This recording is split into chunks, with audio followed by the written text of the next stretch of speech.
മാത്രമേ ഉള്ളൂ. അതിന് ഇങ്ങനെ ഒരു അമ്പലം ഉണ്ടല്ലോ, അടിപൊളി അമ്പലം.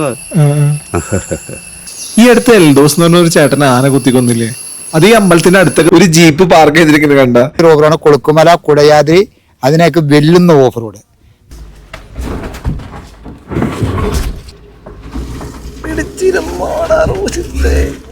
അയ്യായിരം വർഷങ്ങൾക്ക് മുമ്പൊക്കെ മരിച്ചു പോകുന്ന ആൾക്കാരെയൊക്കെ ഇതുപോലുള്ള മൂല്യം. നമസ്കാരം, എല്ലാവർക്കും എൻ്റെ പുതിയൊരു വീഡിയോയിലേക്ക് സ്വാഗതം. നമ്മളിന്ന് പോകുന്നത് എറണാകുളം ജില്ലയിലെ മാമലക്കണ്ടത്തേക്കാണ്. അവിടുത്തെ കുറച്ച് ഓഫ് റോഡിങ് പ്ലേസുകളായ മുനിപ്പാറയും കുഞ്ഞിപ്പാറയും എക്സ്പ്ലോർ ചെയ്യണം. അപ്പൊ നമുക്ക് നമ്മുടെ ജിമ്മിൻ്റെ അടുത്ത് പോയാലോ? ഈ വീഡിയോന്റെ ഇൻട്രോ ഷൂട്ട് ചെയ്യാനായിട്ട് നമ്മൾ തട്ടേക്കാട് പക്ഷി സങ്കേതത്തിന്റെ അടുത്താണ് വണ്ടി നിർത്തിയിട്ടുണ്ടായിരുന്നത്. നമ്മുടെ പുറകെ കാണുന്നത് പെരിയാർ റിവറാണ്. നമ്മുടെ മെയിൻ ഡെസ്റ്റിനേഷൻ മാമലക്കണ്ട ആയതുകൊണ്ട് തന്നെ ഇത്തവണ തട്ടേക്കാട് പക്ഷി സങ്കേതത്തിൽ അധികം നേരം നമ്മൾ സ്പെൻഡ് ചെയ്യുന്നില്ല. പുഴയുടെ സൈഡിലായിട്ട് തന്നെ ഒരു നീർക്കാക്കിരുന്ന് വെയിൽ പോലെ ഉണ്ടായിരുന്നു.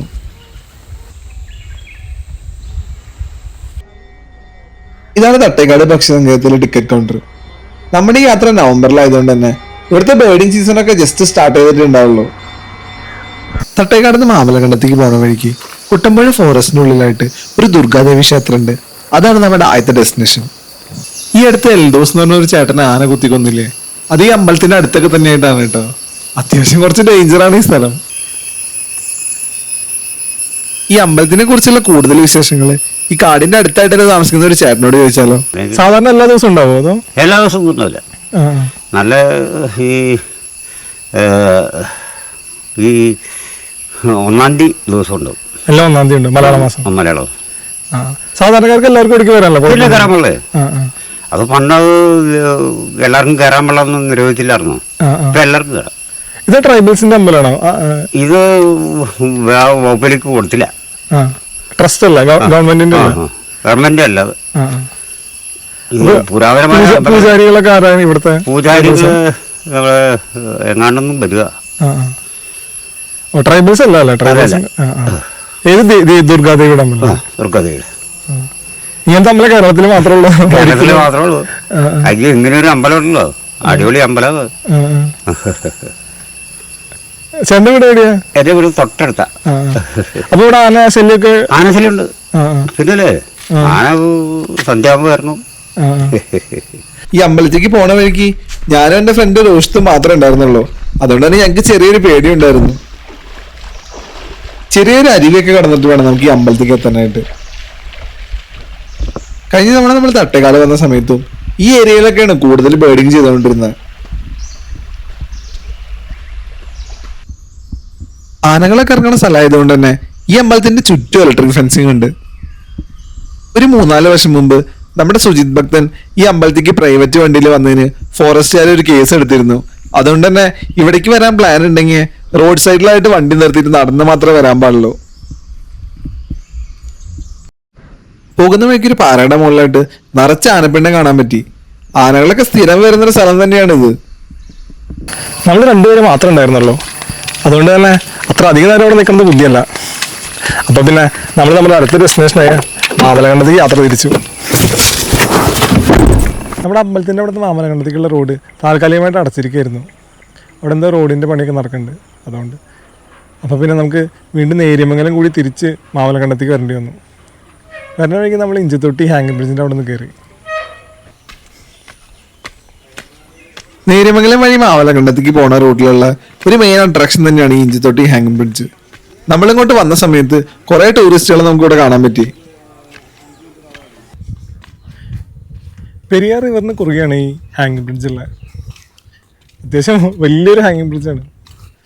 നിങ്ങൾക്ക് പുഴയുടെ വീതി തന്നെ കാണാൻ പറ്റും. അത്യാവശ്യം നല്ല വീതിയുള്ളൊരു പുഴ തന്നെയാണ്.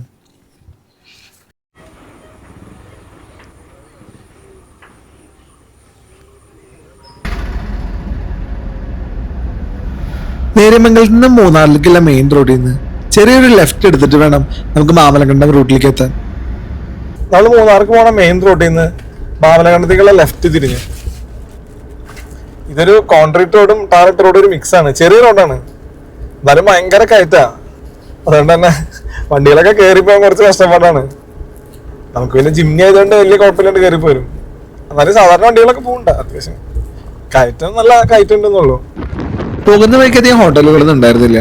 അങ്ങനെ മാമലക്കണ്ടം എത്താറായപ്പോ ഒരു ഹോട്ടൽ കണ്ടു. അപ്പൊ പിന്നെ അവിടെ കയറി ഉച്ചഭക്ഷണം എല്ലാം കഴിച്ചു. അത്യാവശ്യം നല്ല ഹോംലി ഫുഡ് തന്നെയായിരുന്നു. ഈ ഹോട്ടലിന് ഓപ്പോസിറ്റ് ആയിട്ട് ഒരു ജീപ്പ് പാർക്ക് ചെയ്തിരിക്കുന്നത് കണ്ട എന്താ അല്ലേ. മാമലകണ്ടത്ത് ഒരു ഫേമസ് ആയ സ്ഥലമാണ് ഗവൺമെന്റ് ഹൈസ്കൂൾ മാമലകണ്ടം. ഇവിടെ നോക്കിയിട്ടുണ്ടെങ്കിൽ ഈ മലയിൽ നിന്ന് ഒഴുകി വരുന്ന വെള്ളച്ചാട്ടം നമുക്ക് കാണാൻ പറ്റും. വെള്ളച്ചാട്ടത്തിന്റെ വ്യൂ ഉള്ള കേരളത്തിലുള്ള ഒരേ ഒരു സ്കൂളാണ് ഈ മാമലകണ്ടത്തെ ഗവൺമെന്റ് ഹൈസ്കൂള്. നമ്മൾ വന്നത് നവംബറിലായതുകൊണ്ട് തന്നെ വെള്ളച്ചാട്ടത്തിൽ കുറച്ച് വെള്ളം ഉണ്ടായിരുന്നുള്ളൂ. ഈ സ്കൂളിന്റെ ഫ്രണ്ടിൽ നിന്നും സഫാരി ജീപ്പുകളൊക്കെ അവൈലബിൾ ആണ്. ഇപ്പോൾ കേരളത്തിലെ തന്നെ നല്ലൊരു നമ്പർ 1 ഓഫ് റോഡാണ് മാമലക്കണ്ടം കൊയിനിപ്പാറ എന്ന് പറയും. അത് കൂടാണ്ട് ഞങ്ങളിവിടെ ഓഫ് റോഡ് ചെയ്തേക്കുന്നത് ഒന്ന് കൊയിനിപ്പാറ, മുനിപ്പാറ, ഉരുളിക്കുഴി, ഈ 3 കൂട്ടമാണ് ഇവിടെ ഓഫ് റോഡായിട്ട് ഞങ്ങൾ ഉപയോഗിച്ചുകൊണ്ടിരിക്കുന്നത്. അതായത് കേരളത്തിൽ പറയപ്പെടുന്നൊരു ഓഫ് റോഡാണ് കൊളുക്കുമല, കുടയാദ്രി, അതിനൊക്കെ വെല്ലുന്ന ഓഫ് റോഡ്. 4x4 വണ്ടി 35 മിനിറ്റ് 40 മിനിറ്റുമാണ് മുകളിലെത്താൻ ഈ 3 കിലോമീറ്ററിനുള്ളിൽ. അതായത് മുനിപ്പാറ നമുക്ക് ഇവിടുന്ന് ഒരു മണിക്കൂർ മൊത്തം, അത് വെള്ളച്ചാട്ടം വഴി നമ്മൾ കറങ്ങി തിരിഞ്ഞ് വരുമ്പോൾ 1 മണിക്കൂർ എടുക്കും. നല്ലൊരു അടിപൊളി വ്യൂവ്, 10,000-2000 വർഷം പഴക്കമുള്ള ഒരു മുനിയറ, നല്ലൊരു വ്യൂവ്. അതുകൂടാണ്ട് നമ്മൾ റിവർ കോഴ്സ് വെള്ളച്ചാട്ടം വഴി തിരിച്ച് ഇവിടെ വരുന്നതിനാണ് നമ്മൾ ഒരു വണ്ടിക്ക് 1000 രൂപ. 3 കൂട്ടാണ് ഇപ്പം മെയിനായിട്ട് ഇവിടെ ഓഫ് റോഡ്. പിന്നെ മാവിൻചോട് വാട്ടർ പാർക്ക് എന്ന് പറഞ്ഞ സ്ഥലമുണ്ട്. അത് ഞങ്ങൾ ഇവിടുന്ന് പോയി കഴിഞ്ഞാൽ നമ്മൾ അപ്പോൾ ഏത് കുഞ്ഞി പിള്ളേർക്കും വലിയവർക്കും പ്രായമായവർക്കും ഇറങ്ങാവുന്ന ഒരു വാട്ടർ പാർക്ക്. അതിന് നമ്മളിവിടെ അതിത്ര ഓഫ് റോഡില്ല. അത് നമ്മൾ മാവിൻചോട് നല്ല കാടിലൂടെ ചേർന്ന് കിടക്കുന്ന ഒരു തടാകമാണ്. അതിനകത്ത് ഇറങ്ങി നമ്മൾ കുളിച്ച് ഏതാണ്ട് ഒരു 1 മണിക്കൂർ 1.5 മണിക്കൂർ മൊത്തം അതൊരു പാക്കേജാണ്. അത് ഈ ഗവൺമെന്റ് സ്കൂളിന്റെ മുമ്പിലുണ്ട്. ഞങ്ങൾ 14 വണ്ടിയുണ്ട് ഇവിടെ. 14 വണ്ടി ഇവിടെ വന്ന് എല്ലാ വണ്ടി വേറെ സ്ഥലത്തോട്ട് ഫുള്ളാണ്. ഇവിടെ വന്നു കഴിഞ്ഞാൽ വണ്ടിയുണ്ട്. അപ്പം നമ്മളിതെല്ലാം ഇവിടെയും ചെയ്യും. വേറെ കടങ്ങളുണ്ട് അവിടെ. ഇത് തന്നെ റൈറ്റും കാര്യങ്ങളെല്ലാം ഇത് ഫിക്സഡ് റൈറ്റുകളാണ്.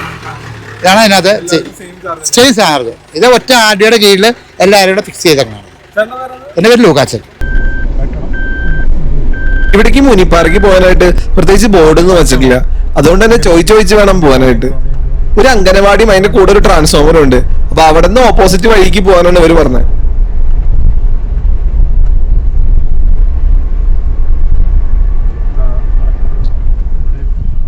പണി എന്നൊക്കെ പറയുമ്പോൾ ഭയങ്കര ചെറിയ വഴിയാണ്.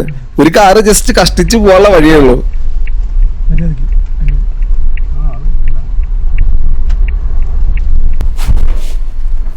അത്യാവശ്യം കയറ്റവും ഉണ്ട് കേട്ടോ. ബൈക്കൊക്കെ വരാണെങ്കിൽ സുഖമായിട്ട് കയറിക്കും. ബൈക്ക് ഏത് ബൈക്കിലാണെങ്കിൽ എടുത്തിട്ട് വരാം. പക്ഷെ കാർ എടുത്തിട്ട് വരല് കുറച്ച് കഷ്ടപ്പാടായിരിക്കും. നമുക്കൊരു കാര്യം ചെയ്യാം, നമുക്ക് ഇട്ട് വെച്ചിടാം.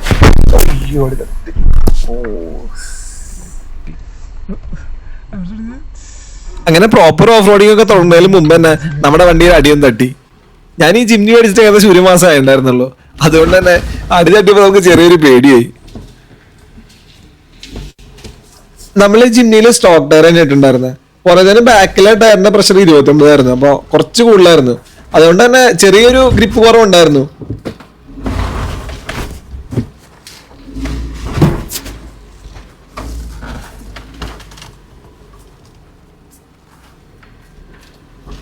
നമ്മൾ ഇതുവരെ 4 ഹൈലിട്ടാണ് ഓടിച്ചുകൊണ്ടിരുന്നത്. പിന്നീട് പാറയ്ക്ക് ആയതുകൊണ്ട് തന്നെ കയറ്റം കുറച്ച് ബുദ്ധിമുട്ടായിരുന്നു. അതുകൊണ്ട് തന്നെ നമ്മൾ 4 ലോയിലേക്കാക്കി.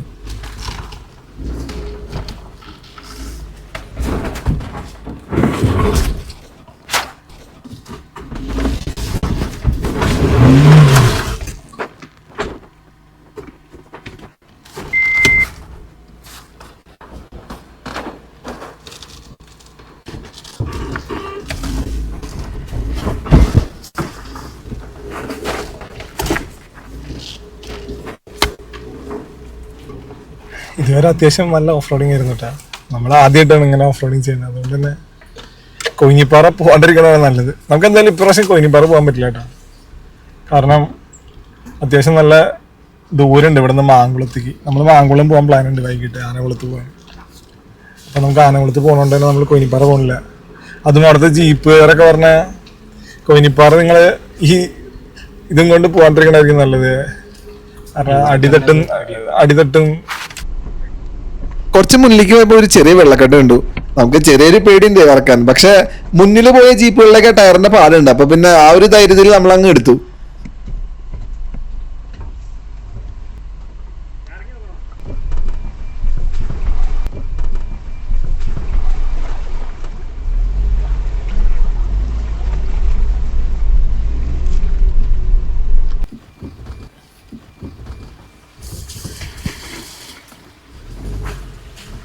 ഇവിടെ സഫാരി നടത്തുന്ന ജീപ്പുകാർക്കൊക്കെ നമ്മളോട് ഒരു പ്രത്യേക കരുതലുണ്ടായിരുന്നു. അതുകൊണ്ട് തന്നെ ഇവിടെ ഓടിക്കുമ്പോൾ അങ്ങനെ പ്രത്യേകിച്ച് ഒരു പേടിയും തോന്നിയിരുന്നില്ല. ആദ്യമായിട്ടാണ് നമ്മളിങ്ങനെ ഓടിക്കുന്നത്. അത്യാവശ്യം കൊള്ളാം. ജിമ്മി സുഖമായിട്ട് കയറിപ്പോണ്ട്.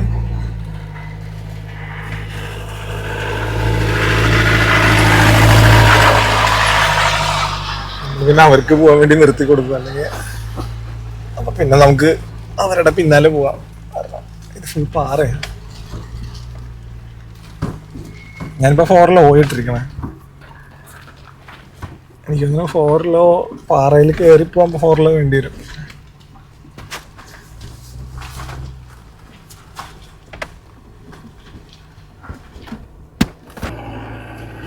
പണ്ട് തൊട്ടേ ഞാൻ ഇതുപോലത്തെ ജീപ്പ് സഫാരിക്കൊക്കെ പോകുമ്പോൾ അന്ന് തൊട്ടേ ഉള്ളിലുള്ള ഒരു ആഗ്രഹമായിരുന്നു ഇതുപോലത്തെ 4-wheel ഡ്രൈവ് വണ്ടി മേടിക്കണം. ആ ഒരു ആഗ്രഹത്തിന്റെ പുറത്താണ് ഞാൻ ഈ ജിംനി മേടിച്ചത്. എന്നാൽ ജിംനി മേടിക്കാൻ വേറെയും കുറെ കാരണങ്ങളുണ്ടായിരുന്നു. അതൊക്കെ ഞാൻ ഇനിയുള്ള വീഡിയോസിലൊക്കെ പറയാട്ടോ. മറ്റ് സഫാരി ജീപ്പുകൾ വരുന്ന സമയത്ത് നമ്മൾ അവർക്ക് വേണ്ടി സൈഡ് ഒതുക്കി കൊടുത്തിരുന്നു. കാരണം അവർ അത്യാവശ്യം സ്പീഡിലാണ് വരുന്നത്, നമ്മളാണെങ്കിൽ പയ്യാണ് പോണേ. അപ്പൊ അവരെ ബുദ്ധിമുട്ടിക്കാതിരിക്കാൻ വേണ്ടി നമ്മൾ എപ്പോഴും അവർക്ക് സൈഡ് കൊടുത്തിരുന്നു. അയ്യോ, ജീപ്പൊക്കെ കയറി പോയി നോക്കി. പുറത്തേന് ഇത് മൊത്തം ഒരു പാറയായതുകൊണ്ട് തന്നെ ടയർമാർക്കൊന്നും അത്ര വിസിബിൾ അല്ലായിരുന്നു. അതുകൊണ്ട് തന്നെ സഫാരി ജീപ്പ് പോയതിന്റെ പിന്നാലെ പോകണമെന്നായിരിക്കും എപ്പോഴും ഒരു സേഫ്.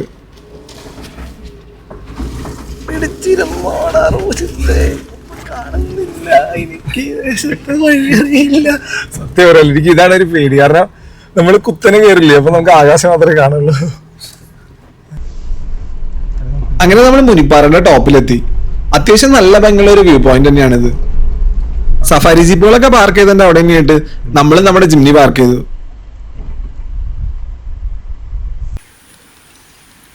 ഇവിടെ ചുറ്റും നീലക്കുറിഞ്ഞി പോലത്തെ ഒരു ചെടി നിൽക്കുന്നത് കണ്ടിരുന്നു. നമ്മൾ ആദ്യം വിചാരിച്ചത് നീലക്കുറിഞ്ഞിയാന്നാ. പിന്നീടാണ് മനസ്സിലായത് അത് നീലക്കുറിഞ്ഞി പോലത്തെ വേറെ ഏതൊരു ചെടിയാണ്. ഈ ജീപ്പുകളെല്ലാം പാർക്ക് ചെയ്തതിന്റെ അടുത്ത് തന്നെയായിട്ടായിരുന്നു ഇവിടുത്തെ മുനിയറ ഉണ്ടായിരുന്നത്. എന്റെ ഈ പുറകെ കാണുന്നതാണ് ഇവിടുത്തെ മുനിയറ. പണ്ടേന്ന് ഭൂചലനത്തില് 2 പാറകൾ കൂടിച്ചേർന്നാണ് ഇത് ഉണ്ടായിരിക്കണേ. ഇപ്പോഴും വേനൽക്കാലങ്ങളിൽ മഴ ലഭിക്കാത്ത സാഹചര്യങ്ങളിൽ ഇവിടുത്തെ ട്രൈബൽസ് ഇതിന്റെ അകത്തായിട്ട് പായസം വെക്കാറുണ്ട്. പായസം വെച്ചതിന് ശേഷം പിറ്റേ ദിവസം തന്നെ മഴ കിട്ടുന്നതാണ് ഇവരുടെ വിശ്വാസം. 97 ഭൂചലനത്തിന് ശേഷമാണ് ഈ മുനിയറയ്ക്ക് ഇപ്പൊ കാണാൻ പോലത്തെ രൂപം വന്നത്. അതിനു മുമ്പ് പ്രോപ്പറായിട്ടുള്ള 3 അറകളുള്ള ഒരു മുനിയറായിരുന്നു ഇത്. ഇപ്പോഴും വേനൽക്കാലങ്ങളിലൊന്നും മഴ കിട്ടില്ലെങ്കിൽ ഈ പായസം വെക്കുന്ന ആചാരം ഇപ്പോഴും അവർ ചെയ്യാറുണ്ട്.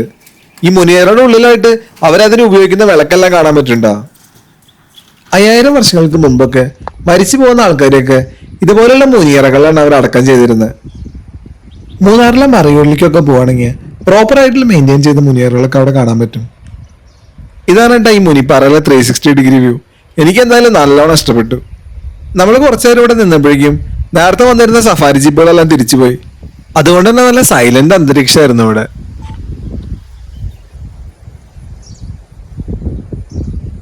നിങ്ങൾ ഓഫ് റോഡിങ് ജീപ്പ് സഫാരിക്ക് ഇഷ്ടപ്പെടുന്ന ഒരാളാണ്, എന്നാൽ നിങ്ങളുടെ കൂടെ വയസ്സായ ആൾക്കാരോ ചെറിയ കുട്ടികളോ ഒക്കെ ഉണ്ടെന്നുണ്ടെങ്കിൽ നിങ്ങൾക്ക് വരാൻ പറ്റിയൊരു അടിപൊളി ഓപ്ഷനാണ് ഈ മാമലകണ്ടത്തെ മുനിപ്പാറ.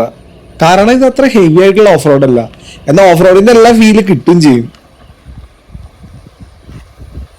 ഇവിടുത്തെ ഒട്ടുമിക്ക ജംഗ്ഷനുകളിലും ഇതുപോലത്തെ ഓഫ് റോഡിങ് ജീപ്പ് സഫാരിക്ക് പോകുന്ന വണ്ടികൾ അവൈലബിൾ ആണ്. ഒരു ജീപ്പിന് 500 രൂപ വെച്ചിട്ടാണ് ഇവിടെ മുനിപ്പാറ വരാനായിട്ട് അവർ ചാർജ് ഈടാക്കുന്നത്. സമയം ഉച്ചയ്ക്ക് ഒരു 3 മണിയായി. നമ്മുടെ അടുത്ത ഡെസ്റ്റിനേഷൻ ആനകുളമാണ്. ഇവിടുന്ന് ആനകുളത്തേക്ക് ഏകദേശം 50 കിലോമീറ്റർ ഉണ്ട്. അതുകൊണ്ട് തന്നെ മാമലകണ്ടത്ത് പിന്നെ നമ്മൾ അധികം ഒന്നും എക്സ്പ്ലോർ ചെയ്യാൻ നിന്നില്ല. അടുത്ത വേണം മാമലകണ്ടത്തേക്ക് വരാണെങ്കിൽ എന്തായാലും കൊയിനിപ്പാറയും കൂടി കവർ ചെയ്യണം. ആനകുളം എത്തിയിട്ടുള്ള കാഴ്ചകളെല്ലാം നമുക്ക് അടുത്തൊരു എപ്പിസോഡിലായിട്ട് കാണാം കേട്ടോ. ഈ വീഡിയോയെ കുറിച്ചുള്ള അഭിപ്രായങ്ങൾ നിങ്ങൾ എല്ലാവരും ഒന്ന് കമന്റ് ചെയ്തോളൂ കേട്ടോ. അതുപോലെ തന്നെ വീഡിയോ ഇഷ്ടപ്പെടുകയാണെങ്കിൽ ഈ ചാനലൊന്ന് സബ്സ്ക്രൈബ് ചെയ്യുന്ന കാര്യമൊന്നും മറക്കണ്ട.